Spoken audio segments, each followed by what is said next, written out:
Bonjour les enfants, j'espère que vous allez tous très bien. Moi ça va. Il fait beau en France, c'est le printemps qui est arrivé. Aujourd'hui, nous allons faire un petit peu de calcul. Allez, bon courage!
Bonjour les amis.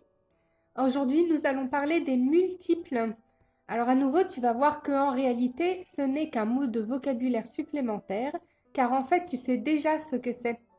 Alors pour cette leçon, il faut déjà connaître ces tables de multiplication, et alors tu verras que ce sera très facile. Alors justement, si on a la suite 0, 5, 10, 15, 20, etc., tu sais me dire de quelle suite il s'agit. Alors c'est la suite de 5 en 5, bien sûr. Nous l'avons déjà vu dans une leçon précédente. Et tu as remarqué que c'est aussi tous les résultats de la table de multiplication par 5. De même, si je dis 0, 3, 6, 9, 12, etc., de quoi s'agit-il? Eh bien, c'est la suite de 3 en 3 qui représente les multiplications par 3. Eh bien, les multiples, ce sont simplement tous les résultats de multiplication. On dit que 0, 3, 6, 9, 12, etc. sont tous des multiples de 3, car ils sont les résultats d'une multiplication par 3. Donc, 0, 4, 8, 12, 16, etc. Ce sont des multiples de combien? Tu reconnais la table? Tu reconnais la table de 4, oui. Donc, ce sont des multiples de 4, car on fait une multiplication par 4 pour les obtenir. Alors, tu vois, on peut remarquer que 12 est dans ces deux listes. Donc, 12 est un multiple à la fois de 3 et de 4. Et oui, car 12, c'est 3 fois 4. Donc, c'est le résultat à la fois d'une multiplication par 3, quand on fait 3 fois 4, et c'est aussi le résultat d'une multiplication par 4, quand on fait 4 fois 3. D'ailleurs, 12, c'est aussi le multiple d'encore d'autres chiffres. Est-ce que tu sais trouver une autre multiplication qui donne 12? 12, c'est aussi 2 fois 6. Donc 12 est aussi multiple de 2, car on peut faire 2 fois 6 égale 12, et aussi multiple de 6, car on peut faire 6 fois 2 égale 12. Et on peut dire aussi que 12, c'est 1 fois 12. Facile. Donc 12 est aussi multiple de 1 et de 12. En tout cas, pour résumer, les multiples d'un nombre, ce sont tous les résultats des multiplications par ce nombre. Pour bien t'en souvenir, tu peux mettre cette image dans ta tête, comme d'habitude en la photographiant bien. Alors observe-la bien. Ferme les yeux et continue à voir l'image dans ta tête. Tu peux rouvrir les yeux pour vérifier. Les refermer. Continue à voir l'image dans ta tête.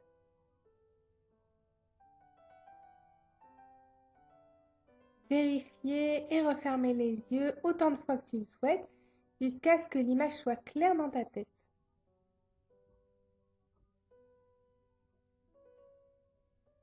Bravo! Tu peux donc maintenant me dire quels sont les 4 premiers multiples de 7. Tu as trouvé?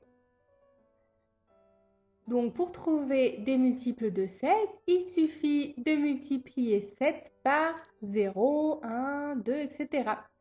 Donc, les 4 premiers multiples de 7 sont 0, 7, 14 et 21. Maintenant, quels sont les multiples de 50? Eh bien, on va donc multiplier 50 par 0, 1, 2, 3, etc. Et donc, les multiples de 50, les premiers multiples de 50 sont 0, 50, 100, 150, 200, etc.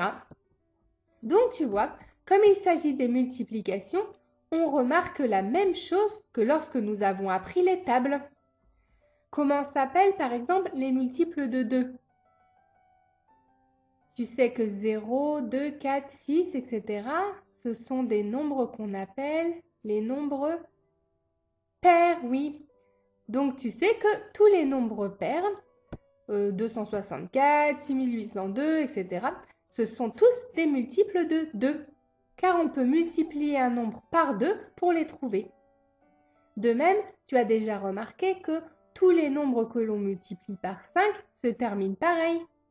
5, 10, 15, 20, etc. Tous les multiples de 5 se terminent soit par 0, soit par 5. Et pour les multiples de 10, c'est encore plus facile. On sait que lorsque l'on multiplie par 10, on garde toujours le 0 à la fin. Donc, tous les multiples de 10 se terminent par 0. Et il y a également une astuce pour savoir si un nombre est multiple de 3. Alors, tu vas voir, c'est presque magique. Il suffit d'additionner tous ces chiffres et si on obtient un nombre, on additionne à nouveau ces chiffres, etc. jusqu'à avoir au final un seul chiffre.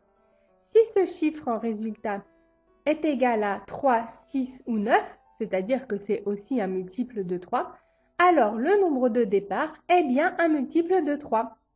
Prenons un exemple simple avec le nombre 15. Si j'additionne ces deux chiffres, 1 et 5, j'obtiens 6. Et 6 est bien un multiple de 3. Donc 15 est aussi multiple de 3. Mais ça, nous le savions déjà, puisque 15, c'est 3 fois 5. Donc l'astuce fonctionne bien. Faisons-le maintenant avec un plus grand nombre. C'est pareil, par exemple avec 192. J'additionne 1 plus 9 plus 2, ce qui fait 12.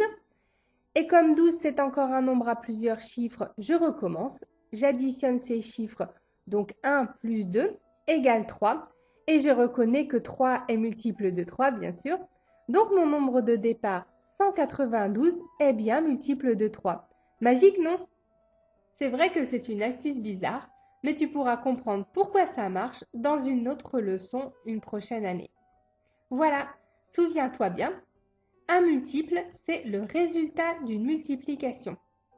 Les multiples de 2 sont les nombres pairs. Les multiples de 5 se terminent par 0 ou 5. Les multiples de 10 se terminent par 0. Les multiples de 3 ont la somme de leurs chiffres égale à 3, 6 ou 9. La somme de leurs chiffres est aussi un multiple de 3. Tu verras que bien connaître les multiples, cela permet ensuite de savoir si le nombre peut être divisé exactement sans reste. On dit aussi que la division tombe juste. Et oui, car on a vu que pour trouver une division, on se servait en fait de la multiplication. Tu te souviens, si 2 fois 5 égale 10, alors je sais que 10 peut être divisé en 2 paquets ou 5 paquets. Je vais donc pouvoir faire 10 divisé par 2 ou 10 divisé par 5 et je sais que j'obtiendrai un résultat entier, c'est-à-dire qu'il n'y a pas de reste 10 divisé par 2 égale 5, 10 divisé par 5 égale 2. C'est très utile pour les fractions que tu as commencé à apprendre. Par exemple, si je sais comme tout à l'heure que 192 est un multiple de 3, alors je sais que je vais pouvoir résoudre la fraction 192 divisé par 3, car cela tombera juste sans reste. On trouvera un entier. Ce nombre est un multiple de 3, donc on dit qu'il est divisible par 3. On peut le diviser par 3. Mais nous reverrons cela dans une prochaine leçon. Pour l'instant, entraîne-toi déjà simplement à trouver les multiples. Et pour cela, tu peux comme d'habitude te rendre sur le site réviser.eu et retrouver dans les leçons du professeur Atout Scolaire notre leçon La notion de multiples. Alors amuse-toi bien, entraîne-toi bien et à bientôt!